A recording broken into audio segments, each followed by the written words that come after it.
Muchas gracias por asistir a esta reunión con nosotros. Y bueno, si te parece bien, podemos empezar con una pequeña presentación y nos dices un poco a qué te dedicas y algunas experiencias personales que tengas acerca de lo que tratas.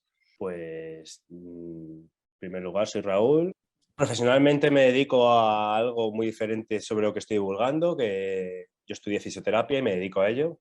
Lo que pasa que, bueno, la inquietud personal, intuyo, y alguna manera de movilizarme hacia algún activismo en estos temas, pues me llevó años atrás a empezar a profundizar a través de lecturas, de amigas, obviamente, que me pasaban pues libros y me los recomendaban. Decidí de alguna manera, eh, con la creación de la cuenta de Instagram de Masculinidad Subversiva, pues profundizar un poco en mi proceso de revisión de la masculinidad y intentar hacer colectivo este proceso a la vez, ¿no? Es decir, no dejarlo solo en mí, que podría haber sido simplemente pues seguir trabajándome yo las cosas desde mí y ya está. Pero una vez que entendí la importancia estructural que tiene todo esto, pues entendí que era necesario, por lo menos desde donde yo podía en ese momento, ¿no? Y con las limitaciones que podía tener a nivel de conocimientos, pues ir un poco exponiendo reflexiones y cosas que consideraba interesantes.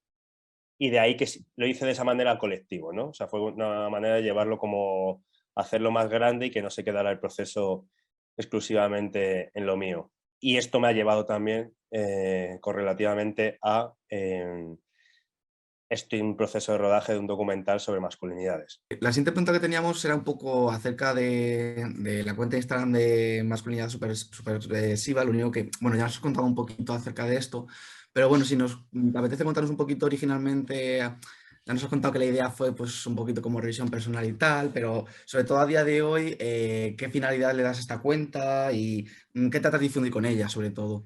La cuenta surge como un proceso, como una manera de hacer un proceso personal colectivo, ¿no?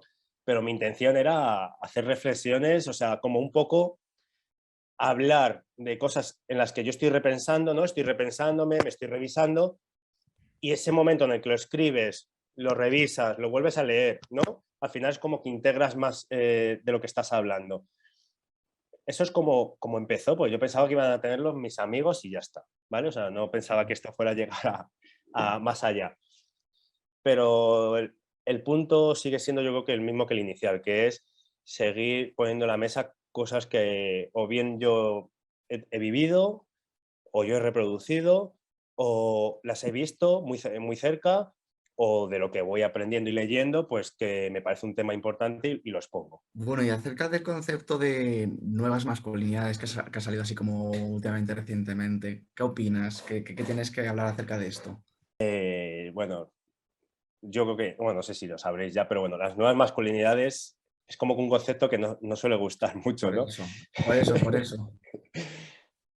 O sea, a mí en realidad creo que he hecho algún post sobre ello. O sea, al final me da un poco igual cómo se llame mientras la intención y la acción sea la correcta. Es decir, si hablar de nuevas masculinidades va a conllevar llevar unas acciones igualitarias, pues estupendo. Pero que en sí el término no quiere decir nada. Es decir, ¿no? Hay unas frases que dicen mucha gente por ahí, ¿no? Que es que lo nuevo no tiene por qué ser bueno. Es decir, es como una adaptación al contexto histórico. Es decir, seguramente haya habido nuevas masculinidades en otras épocas de la historia, en las que el trabajo pasó a ser en la industria, que las mujeres incluso entraron en las industrias a trabajar y el hombre tuvo que revisar la manera en la que utilizaba la fuerza para llevar a cabo, ¿no? Proveer el hogar. O sea, es decir, que seguramente ha habido como distintos momentos de la historia en la que el hombre ha entrado en crisis, por así decirlo, ¿no? La identidad masculina, y eso no quiere decir que haya supuesto un cambio en los valores tradicionales. Entonces, lo de nuevas, pues rechina un poco porque parece que al decir nuevas implica bueno y Ujú. no tiene por qué llevarlo asociado. A mí me gusta más hablar de masculinidades alternativas porque además me da la sensación que en esas alternativas hay mucha más pluralidad, ¿no? Que no estamos como exponiendo un único modelo de masculinidad, sino que Exacto. masculinidades alternativas me suena a que hay muchas maneras de encarnar la masculinidad y que todas ellas valen lo mismo y son igualmente deseables y reproducibles y demás. Muy bien, muy bien. Vale, bueno, pues otra de las preguntas que teníamos sería hacia qué punto crees que está evolucionando la sociedad, también acerca un poco con todos estos temas recientes y los nuevos conceptos que van saliendo. En cuanto a las masculinidades, ¿te refieres o en general? Sí, bueno, en general, sí, a ver, reflejado a las masculinidades, pero un poquito en conjunto la sociedad, ¿cómo crees que está yendo esto hacia adelante? A ver, trayéndolo a esto, ¿no? A las masculinidades, creo que es un tema que pese a, por ejemplo, en América Latina se lleva tocando décadas. En España, pese a que hemos sido pioneros en violencia de género, o sea, bueno, en leyes, ¿no? Y en cuanto a la violencia de género, en cuanto a la diversidad sexual, etcétera, el tema de las masculinidades parecía que no existía.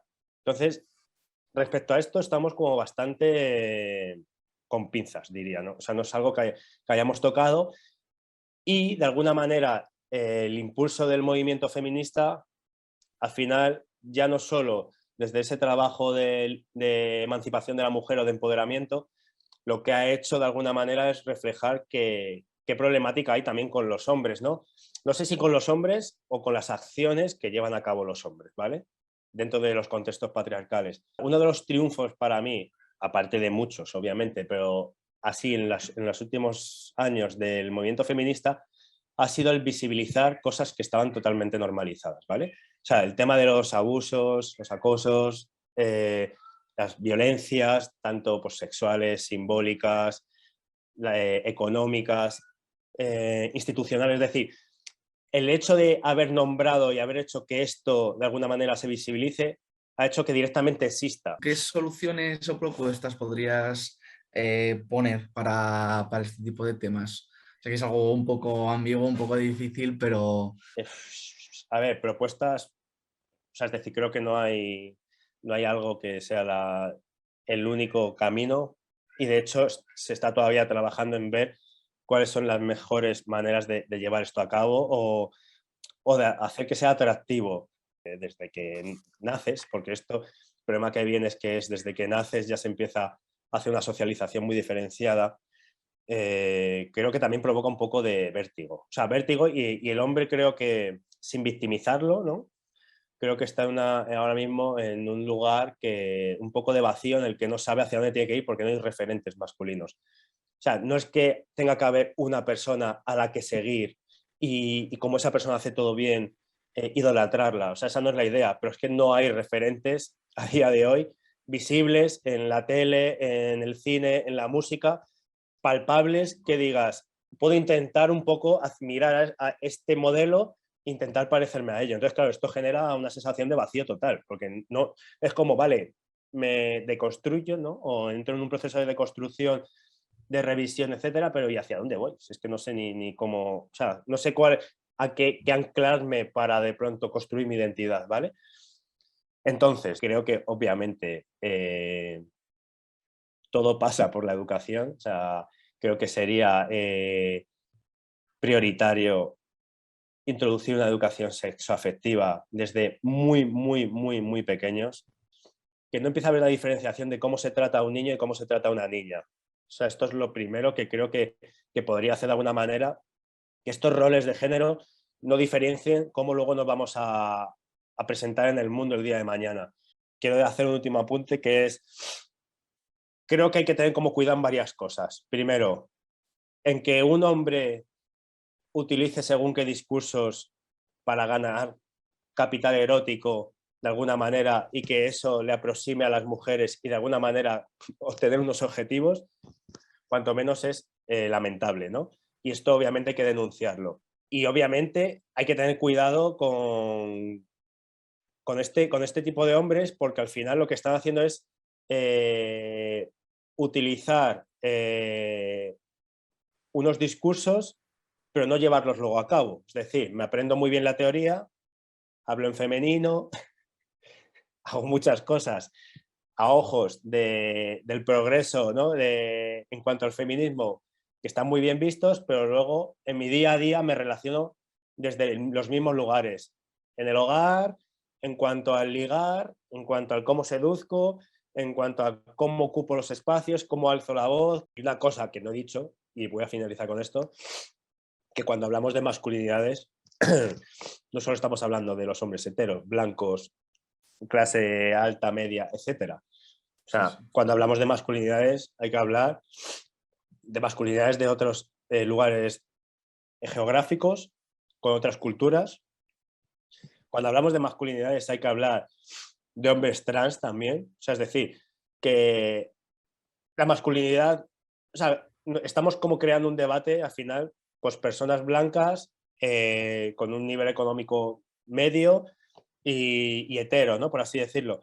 Pero que hay distintas maneras de encarnar la masculinidad y por eso hablamos de masculinidades, porque no solo estamos hablando de masculinidades para hablar de nosotros mismos, de los hombres que somos de una manera determinada, sino que, como decía, hombres trans, hombres marica, eh, mujeres butch, es decir, hay como distintas maneras de encarnar la masculinidad que no Sí, sí, solo sí, totalmente. la encarnan los hombres hetero, e incluso, que es un relato que casi no se tiene en cuenta, hay muchas mujeres heterosexuales que encarnan la masculinidad desde su expresión. O sea, es decir, que ya no solo es porque una mujer parezca en cuanto a los estereotipos de género, un hombre tiene que ser lesbiana, no, o bisexual. No, es que hay mujeres heterosexuales que de pronto encarnan también la masculinidad de alguna manera o en la manera de cómo se comportan, en su manera de estar en el mundo. Entonces, importante hablar de masculinidades y que toda esta gente no es que les hagamos un favor de que hola, entráis a hablar vosotras y os dejamos el permiso de entrar a hablar también de masculinidades. No, es que son masculinidades que también tenemos que tener en cuenta para ver cómo se construyen y qué aportan a las demás. O sea, es decir, quedarnos con las cosas que de alguna manera están presentando y están reproduciendo porque son muy interesantes. Yo te decir eso, me ha parecido muy interesante esto último que has comentado porque también lo veo así. El hecho de que tengamos esa concepción de el rol masculino o lo que es la masculinidad como tal, asociada a determinadas personas, pero sí que, como dices, pues va mucho más allá y no simplemente por el sexo con el que naces se te asocia o no. Y con lo que dices, en la expresión de género, el hecho de comportarte de una manera u otra, siendo mujer o no, también puede implicar tener cierta masculinidad y me ha parecido muy correcto y muchas gracias.